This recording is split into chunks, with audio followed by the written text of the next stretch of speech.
Nkwanirizaako nnyo nate mukwano gwange najjo osinza okuba ng'otuwuliriza era nga nkutegeeza nti okola ky'amaanyi nnyo okwekuumira ku mayengo gano.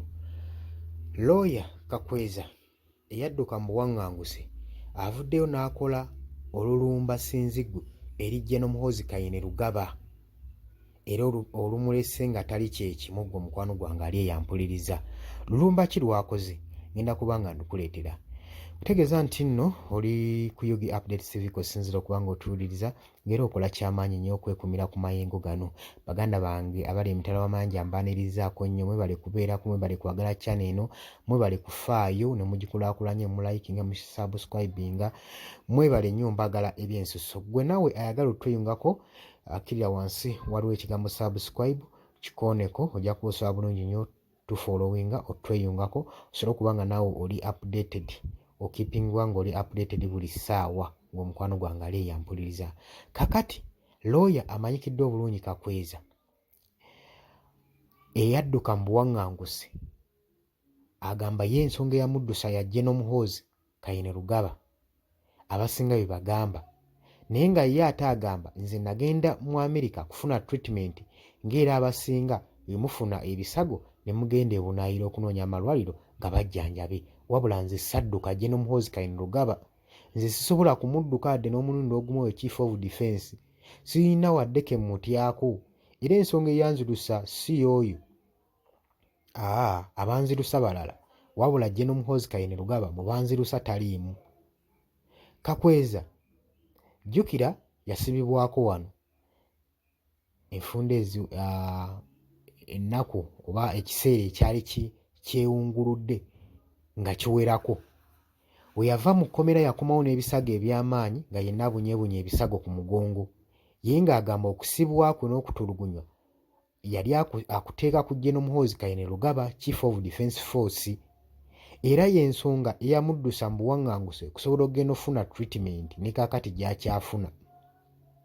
Avuddeyo n'akola strong attack, n'akola olumbaganyi ssinziggu kujje n'omuhoozi Kayini Rugaba ku Chief of Defence Force. Kakweza agamba nti jje n'omuhoozi Kayini Rugaba, Chief of Defence Force, enfunda nnyingi ogezezzaako okumpa obutwa naye nakulema. Okumanya nti obadde okyetaaga nnyo okumpa obutwa, ogezezzaako n'okulumbagana oba n'okutuukirira mikwano gyange gyonna egisinga osobole okuba ng'ontuukako osobole okumpa obutwa, naye kyagaana. Tonsobola. N'amugamba nti gwe tolina ky'osobola, tosobola wadde okugoba akakoko ku nkula gy'okulamu n'effigayo n'amakudde, tosobola wadde okudduka okugoba akakoko nga naawe nkutya. Ebibadde bigambo bya Kakweza ng'asinziira ku mukutu gwe ogwa Twitter ogwa akawunti, n'agenda mu maaso okuba ng'alumbagana Chief of Defence Force n'ebigambo ebizito.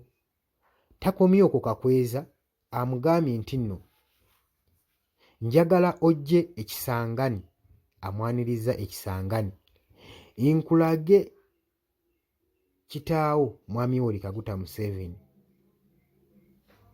kye yakola kwa Hero Luyomaazawo maama w'omutuufu. Kakweza waati waavuddeyo n'amugamba naye nze neesonyiwa, togenda kunsobola kubanga nakulemwa dde, ogezezzaako enfunda nnyingi okumpa obutwa, otuukiridde n'emikwano gyange minywanyi osobole okufuna position entuufu wompeera obutwa, naye kyagaana, kyalema. Ebigambo bya Kakweza, lawyer atuukiridde ate era nga muwandiisi. Gwe mukwano gwange olowooza otya ku nsonga za Kakweza? Luno olulumba lwakoze ssinziggu golowooza lumulekawa era lumuteekawa? Golowooza Kakweza anaamalako n'ebigambo bye? Kubanga jjukira bano ababiri bonna kati ennaku zino bakugu mu kukozesa Twitter. Nejje n'omuhoozi Kayini Rugaba, Chief of Defence Force, ennaku zino Twitter agikwasaganya bukwakku. Kakati nze naawe binaddirira tunaabiwulira. Bw'agala otweyungako kirya wansi waliwo ekigambo subscribe, yakuba otweyungako. Mbaagala nnyo mwera.